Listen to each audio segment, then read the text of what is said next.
একটা ছোট্ট গ্রামে থাকতো এক মেহনতি কৃষক। তার নাম ছিল হরি কৃষক। তিনি খুব গরিব ছিলেন, কিন্তু ভীষণ পরিশ্রমী। হরি কৃষকের একটা ছেলে ছিল, তার নাম মোহন। মোহন ছিল খুবই অলস।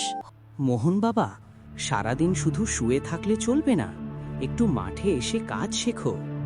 আজ না বাবা, কাল থেকে করব। আজ একটু আরাম করতে দাও। হরি কৃষক দিন রাত পরিশ্রম করতেন, কিন্তু তার মনে একটাই চিন্তা, আমি তো চিরকাল থাকবো না।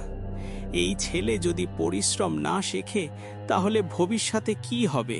কিছুদিন পরে হরি কৃষক খুব অসুস্থ হয়ে পড়লেন। মোহন বাবা, আমার কথা মন দিয়ে শোনো।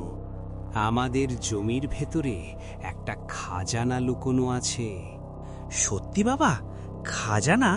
আমি কোথায় পাবো? খাজানা পেতে হলে পরিশ্রম করতে হবে।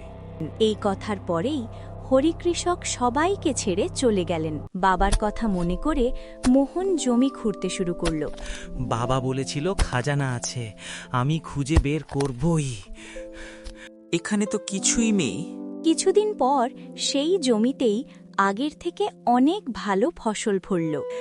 এখন বুঝেছি, খাজানা সোনা ছিল না, খাজানা ছিল বাবার শেখানো পরিশ্রম।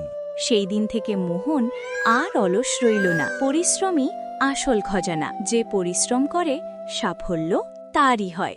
বন্ধুরা, ভিডিওটা যদি ভালো লাগে তাহলে ভিডিওটিকে লাইক এবং সাবস্ক্রাইব করে দিও।